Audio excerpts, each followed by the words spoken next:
यह आज से लगभग 5 साल पहले की बात है जब मैं 12th में था और पार्ट टाइम जॉब करता था। मेरे ऑफिस के ठीक सामने में एक आंटी का पेइंग गेस्ट था जहां पर कोई 4-5 लड़कियां रहती थी। वहां की सभी लड़कियां मुझे भैया कहकर बुलाती थी। 150 जोर girls attitude status Shayari quotes in Hindi.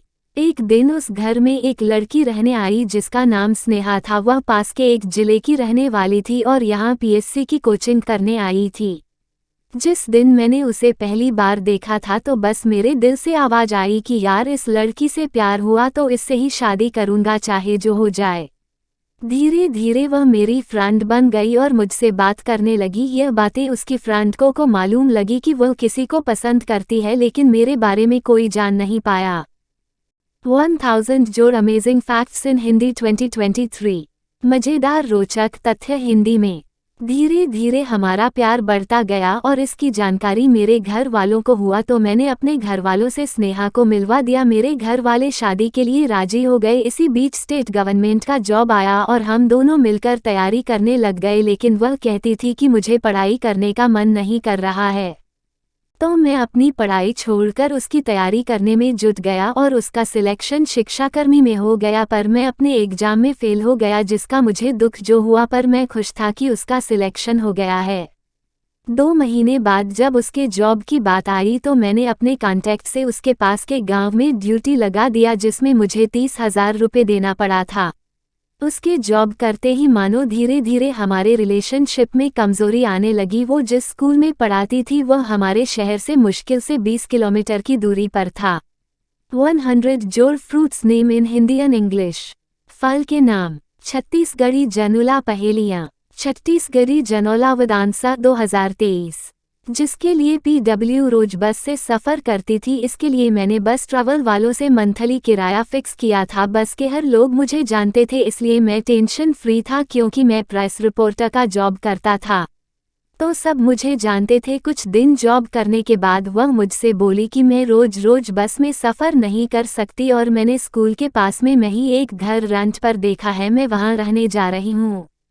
तो मैंने उससे कहा कि यह बात मुझे पहले क्यों नहीं बताई, तो उसने कहा कि नहीं बताए, अब बता रही हूँ ना, और वहाँ रहने चले गई। वहाँ जाने के बाद तो स्नेहा मुझे कॉल नहीं करती थी। वह अगर करती थी तो 1-2 दिन के बाद करती थी, और जब कभी मैं कॉल करके पूछता तो वहाँ बहाना बना देती, क्यों कोई आ रहा है या मकान मालिक है, कुछ भी कह देती। इस बीच में मेरा चाचा जी की शादी हुई तो उसे बुलाया गया। मेरे रिलेशन वालों ने सभी कहा कि अब राज भी अच्छा जगह सेटल हो गया है और यह भी जॉब करती है, तो अब दोनों की शादी करा दो। शादी का नाम सुनते ही स्नेहा ने कहा कि मैं अभी शादी नहीं करना चाहती, तो मैंने कहा ठीक है कि अगले साल कर लेंगे। कुछ दिन बाद स्नेहा ने मुझे फ़ोन किया और कहा कि मैं घर आ रही हूँ, कुछ ज़रूरी बात करनी है, और फ़ोन काट दिया और मेरे फ़ोन रिसीव नहीं की। जब वो घर आई तो मुझे मेरे रूम में बुलाकर कहा कि आज के बाद मैं उसे कॉल नहीं करूं और भूल जाऊं, तो मैंने कारण पूछा तो वह नहीं बताए और चले गई। उस दिन और उस रात मैं बहुत रोया। इस बीच में हर रोज उसे फ़ोन करता और वहाँ मेरे फ़ोन नहीं उठाती थी। एक दिन मेरे दोस्तों ने बताया कि स्नेहा किसी लड़के के साथ मूवी देखने आई है, तो मैं वहां पहुंचा और उसे कारण जानना चाहा, तो उस लड़के ने मना किया बताने के लिए। तो मैंने और मेरे दोस्तों ने उस लड़के को वहीं पर पिटाई कर दी, थाने में ले जाकर अंदर करा दिया।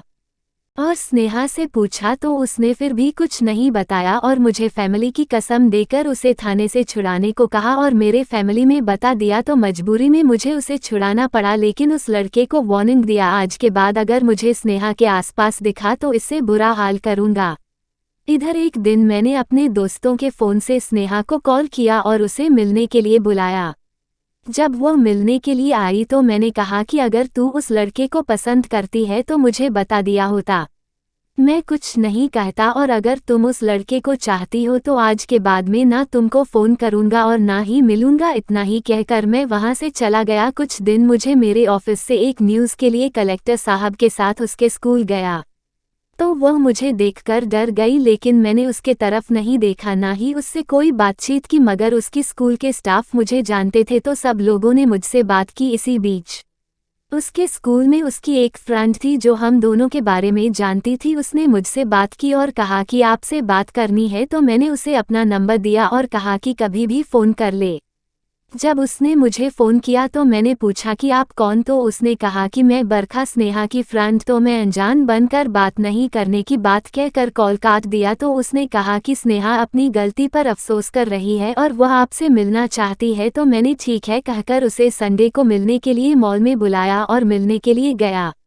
संडे को जब स्नेहा और बरखा मुझसे मिलने के लिए आई तो स्नेह मुझसे सॉरी कहकर रोने लगी और मेरे बगैर नहीं जी पाने की बात कह रही थी। मैं उसके प्यार में इतना पागल था कि मैं नहीं जानता था कि मुझसे मजाक करने के लिए और अपने एक काम निकलवाने के लिए दोबारा प्यार का नाटक करेगी। एक हफ्ते बाद स्नेहा ने मुझे बताया कि उसका ट्रांसफ़र किसी दूसरे जिले में किया जा रहा है। तो मैंने अपनी सेटिंग के बल पर उसका ट्रांसफ़र रुकवा दिया। इस बीच मैंने स्नेहा से कहा कि अब हम शादी कर लेते हैं। तो उसने 1 महीने का समय मांगा और कहा कि उसके बाद शादी करेंगे। तो मैंने कहा ठीक है। 1 महीने तक हम दोनों की बातचीत होती रही। इसी बीच उसने 2 दिन अपने घर अपना सामान लाने की बात कहकर गई। उसके बाद जब वह वहां से वापस आई तो मैंने उसे फ़ोन लगाया तो उसने पहले मेरे कॉल नहीं उठाया और फिर मैंने दोबारा कॉल लगाया तो उसने फ़ोन उठाया और बात की। इस बीच मैंने उसे 1 महीने पहले की बात जैसे याद दिलाई तो उसने कहा कि उसके घर वाले उसकी सगाई कर रहे हैं और वह शादी नहीं करने के बाद कहकर फ़ोन काट दिया। मुझे भूल जाने की बात कही और दोबारा कभी फ़ोन नहीं उठाया। उसके बाद से लेकर आज तक मैंने ना कभी उसे बात की है और ना कभी उससे मिला हूँ।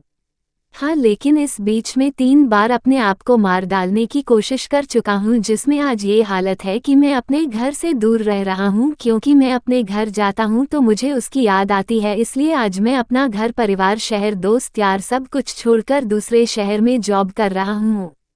दोस्तों, आप लोग ये पढ़ने के बाद यही सोच रहे होंगे ना कि मैंने उसे इतनी आसानी से ये सब करने दिया और मैं कुछ भी नहीं किया। तो एक बात बता दूं, मैं वह बंदा हूं जिसने कभी भी कोई काम चोरी छुपे नहीं की है। जब प्यार किया तो सबके सामने और अपने घर वालों को बताया भी और मिलाया भी, यहाँ तक कि मेरे रिश्तेदार जानते थे। और हाँ, मुझे उसकी खुशी चाहिए थी, उसे मैं रोता होगा नहीं देख सकता। इसलिए आज तक मैंने कोई भी ऐसा काम नहीं किया है जिससे उसे दुख हो। जब कभी मैं अपने आप को अकेला महसूस करता हूँ तो उसकी याद आती है और उससे मिलने का मन करता है। आज मेरे पास सब कुछ है, एक अच्छी फैमिली, एक अच्छी बीवी, लेकिन दिल के एक कोने में आज भी मेरा ये दिल कहीं टूटा हुआ पड़ा है। हर खुशी के पल हाथों से छूट गए, अब तो खुद के साए भी रूठ गए। हालात हैं ऐसे जिंदगी में, हमारी प्यार की राहों में हम बिल्कुल टूट गए।